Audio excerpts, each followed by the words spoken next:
Hello children, this is the story of Aladdin. It's called Aladdin and the Magic Lamp from the Arabian Nights Bedtime Stories Folktales for Kids. Adapted from the original story of Aladdin from the Arabian Nights, also known as 1001 Nights Folktales. Here goes. Once upon a time, a young man's father died. Aladdin, as that was the young man's name, took his father's place in running the family store of his mother. One day a stranger walked into the store. "I am your uncle," said the stranger to Aladdin. "I've come to see you." "But my father never spoke of a brother," said Aladdin. Aladdin's mother turned around. "My husband had no brother," said she to the stranger, narrowing her eyes. "I assure you it is true," said the stranger. "Years ago your husband and I agreed that if something should happen to him, since I have been very fortunate in my life, I would bring the same good fortune to your family." The mother was interested. "What do you have in mind?" she said. "I know of a secret place that holds many riches," said the stranger. "I will take your son. With the wealth he will find there, you and he will be set for life." And so the mother agreed. The old man and the boy travelled for days throughout the desert. At last they came to a cave. "You must know that I learned a bit of magic in my life," said the old man to Aladdin. "Don't be surprised by anything you might see." They stepped into the cave. Pitch black it was. The old man shook open his fist and a ball of light suddenly appeared, brightening the cave. Under the light, with one long finger, he drew the shape of a circle over the ground. He pulled from his pocket some red dust and threw it over the circle, and at the same time said some magic words. The earth trembled a little before them. The floor of the cave cracked open, and the cracks grew wide and deep. Then up from below the ground rose a giant white quartz crystal, and it filled the circle. "Do not be alarmed," said the magician. "Under this giant white crystal lies a treasure that is to be yours." He chanted a few magic words, and the giant crystal rose up several feet in the air, moved to the side, and landed. Aladdin peered into the hole. He saw steps that led down to a dark hole. "Fear nothing," said the magician to Aladdin, "but obey me. Go down, and at the foot of the steps, follow a long hall. You will walk through a garden of fruit trees. You must touch nothing of them. Walk on till you come to a large flat stone, and on the stone will be a lighted lamp. Pour out the oil in the lamp and bring it to me. Now go." Aladdin slowly stepped down the stairs. Through the garden of fruit trees, and marvellous to behold, the trees held fruits that sparkled and shone. He could not help but reach out and touch one. Then, too late, he remembered what his uncle had said, but nothing terrible happened, so he figured he might as well put the fine jewel fruit in his vest pocket. Then he plucked another and another jewel fruit till all his pockets were filled. Aladdin came to a large flat stone, and on it was a lighted lamp, just as his uncle had said. He poured out the oil and took it back to the opening of the cave. Aladdin called out, "Here I am, uncle."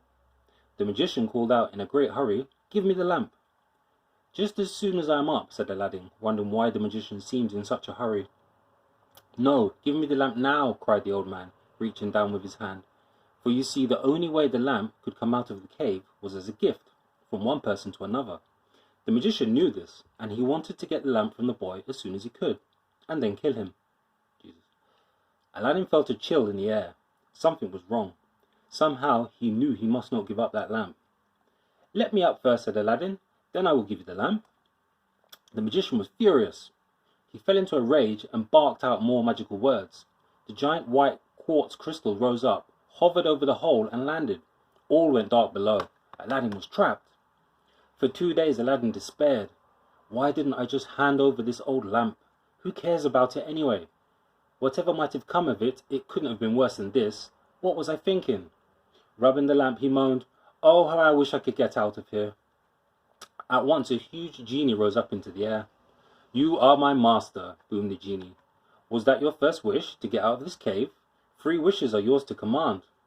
Aladdin's mouth fell open, amazed. He mumbled, "Yes, of course."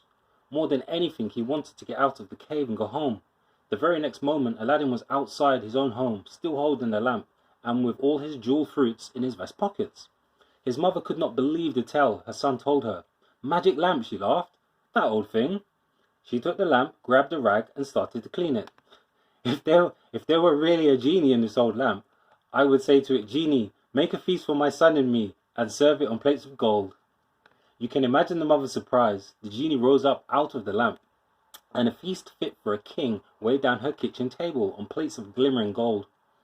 Mother and son enjoyed a feast like no other. Then the mother washed and sold the gold plates, and brought necessary things to live. From then on, Aladdin and his mother lived well. One day, Aladdin thought to himself, why think small? With my jewel fruits, I could marry the princess and become the prince of this land. His mother laughed. You can't just go to a palace with some fine gifts and expect to marry the princess. But Aladdin urged her to try. They wrapped some of the jewel fruits in silk cloth, and the mother went to the palace. The guard stopped her at once, but as she insisted she had something very valuable for the Sultan, they let her in.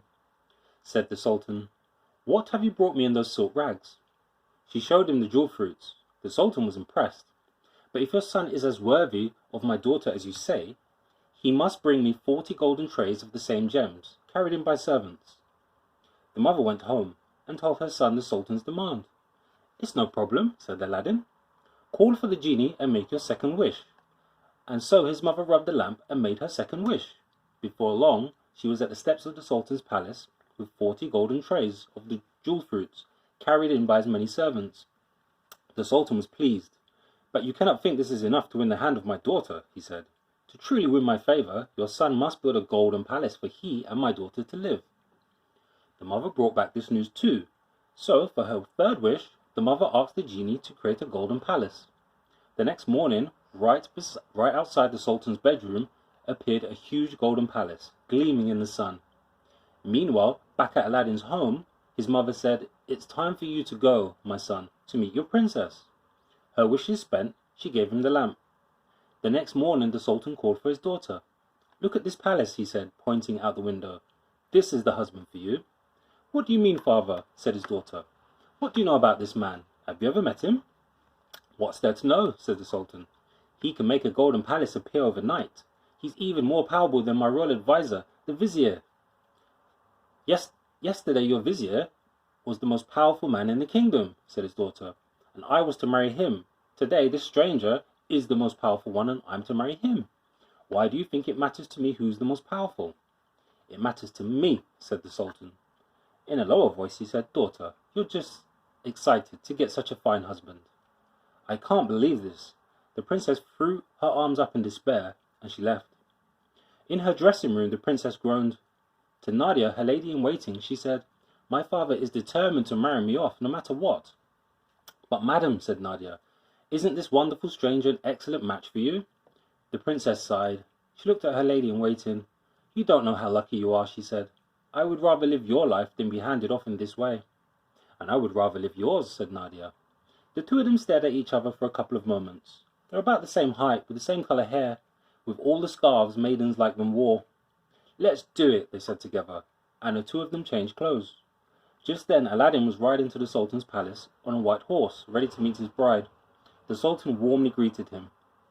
Stay here in my palace until the preparations for your wedding are complete, he said. Aladdin could not meet the princess until their wedding day.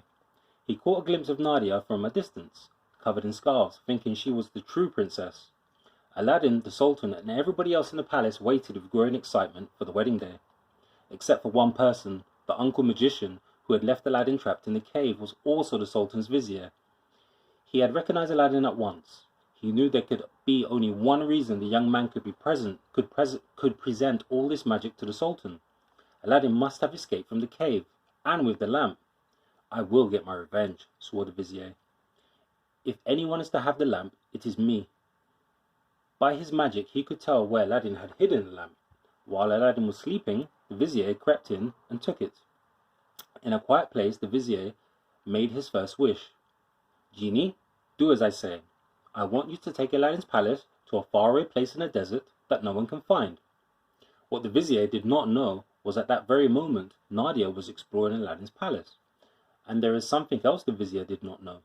The genie thought the vizier had commanded it to be taken away also, along with the palace. So the genie sent the vizier, the golden palace, and Nadia inside it all together to the faraway place in the desert. The next morning the Sultan awoke and saw nothing outside his bedroom window where Aladdin's palace had stood the day before. The next moment his servants rushed in, announcing that the princess had disappeared. Furious, he called for Aladdin. What have you done? He yelled in a rage. Because of your magic tricks, I have lost my daughter. You must bring her back to me in 3 days, or it will cost you your head. Aladdin thought he would simply use his second wish and a genie would bring back the princess and the castle too, but his magic lamp was gone. He looked everywhere. In despair, Aladdin could do nothing but leave the Sultan's palace on the white horse he had rode in on. Sadly, he rode from town to town, but no one knew anything about a palace that had appeared overnight. No, not to mention one with a princess inside. You may wonder, where was the true princess all this time? Dressed as a servant girl, she crept out of the palace the very day she had switched clothes with Nadia. Down to the marketplace she had gone, and there she met an aging merchant. The old merchant told her he was tired from riding so many years from town to town, selling his potions and perfumes. The princess was dressed humbly, yet she still carried herself like royalty. She gained the confidence of the old merchant, and when she offered to ride his camel train for him and share what she earned, he was delighted. That is how our princess found herself up clopping through the desert, selling potions and perfumes from town to town. 2 days passed. Aladdin was no closer to finding his lost palace than he had been before he left the Sultan. Crouched in front of his tent, Aladdin held his head in his hands. Why the sad face? The princess was riding by, and she stopped her camel train. Perhaps a potion will make you feel better. No, thank you, said Aladdin. The only thing that could help is if I bring back a princess and find my lost palace. You see, my palace vanished overnight to a place I know not where. The princess was probably inside. Oh, this is an impossible task. Maybe not, said the princess. In my travels, I've heard of a palace in the desert that appeared out of nowhere not long ago. Really, said Aladdin. He looked up. Do you know where? I think so. I could take you there. If we left now, we could get there by morning. I'd be so grateful, said Aladdin. He had left all the jewel fruits with his mother except one. This he offered to the camel rider as payment. Oh, keep it, she said with a wave of her hand. It's no trouble. Bring your horse to ride alongside my camel. Riding through the night, the two of them spoke of many things. Aladdin marvelled at the young lady's easy manner and generous spirit. He somehow knew she could be trusted. Before long, he told her his story of how he had discovered the magic lamp in the cave, and how it had been stolen from him along with the palace. As the morning's light brightened, they were riding between two very tall walls of rock. Rose-coloured they were, with thin bands of white and blue. Suddenly the rock walls ended, and they arrived at a clearing. Look, said the princess, pointing ahead. Is that it? It is, Aladdin cried out with joy, recognizing his palace. I hope the princess is still in there, he said. Though without my lamp, I have no way to get them both back in time. Just then Nadia, who had been carried away along with the palace, as you no doubt remember, was looking at the window at the new guests. To her surprise, she recognized the rider of the camel train as none other than her beloved former mistress. She waved at them both to come to the front door. The servants let in the guests. Nadia took them to the drawing room and shut the door. She said, Mistress, how glad I am to see you. I am glad to see you too, Nadia. Aladdin was amazed. You two know each other? But the princess only said to Nadia, Tell me, how do you find being a princess? At first, the gowns were marvellous, she said. Everything I dreamed of, and I liked well enough all the attention I got. But when I was carried away with this palace, the vizier came with it too. For the last 2 days he has done nothing but fly about in a rage and smash things. He locked me up in here. That's terrible, said the princess. There's more, said Nadia. He said with his lamp that tomorrow we'll return to the Sultan's land and I will have to marry him. He said with his lamp? Aladdin and the princess looked at each other. The princess turned to Nadia. Wait a minute, I have a plan. The princess gave Nadia one of the sleeping potions in her stock. She told Nadia that when the vizier returned that night, she must pour the sleeping potion into his wine. He would fall into a sleep so deep that he would not be wakened by any noise. This is what she did. When the wicked man was snoring, Nadia, the princess, and Aladdin searched everywhere for the magic lamp. At last they found it. The lamp in his hands again, Aladdin said, Now I can make a second wish. I'm going to wish for this castle and everyone in it to go back to the Sultan's kingdom, except for the vizier. Wait, said the princess, leave me behind too. Aladdin urged her to come with him, but the princess would have none of it. She liked too well the life of freedom she led. Aladdin did not like at all that she would be left behind with the vizier, but she assured him the vizier would not awaken for hours, and she would have plenty of time to get far away. So Aladdin rubbed the lamp and started his wish to the genie. In a whoosh, Aladdin, the palace, and Nadia were all transported back to the very spot where the palace had stood before.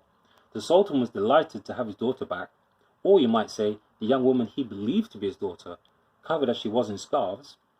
"We will hold the wedding in 3 days," said the Sultan to Aladdin. Yet a sadness was growing in Aladdin's heart.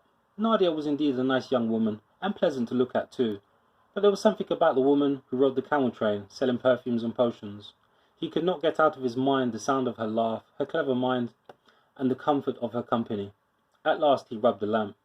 "Master," said the genie, "is it mountains of jewels you want for your third wish? Power over all the neighbouring lands? Or the strength of 100 men?" "None of that," said Aladdin. "I wish you to take me to that young woman I met, the camel rider, the seller of perfumes and potions." "But master, this is your third and last wish," said the genie. "What if I were to offer this woman your heart, and she didn't choose you back? You'll miss your chance to marry the Sultan's daughter and become a prince." "I don't care," said Aladdin. "I must share with her what is in my heart. Whatever comes of it, so be it." So Aladdin made his third and last wish, and was taken to the true princess. In her travels, she was not all that far from the Sultan's land, as it turns out. Aladdin shared his true feelings to her, and she returned the same feelings. She told him her story, that she had been born a princess, but now was happier living as a travelling merchant. Aladdin said he wanted nothing better than to spend the rest of his days with her by his side, and so they agreed to marry and together ride the camel train, selling potions and perfumes from town to town. Then, such surprising news, Aladdin and the princess learned that the Sultan had suddenly died. Said Aladdin to his new bride, "Since your father is gone, would you return now to your father's palace? We could rule the kingdom together side by side." And so Aladdin and the princess returned to the palace. Nadia was very pleased to see them. She gladly stepped down to serve again as lady-in-waiting to the princess. For the rest of their lives, Aladdin and the princess ruled well and lived in happiness, as you should too. The end. Hope you enjoy.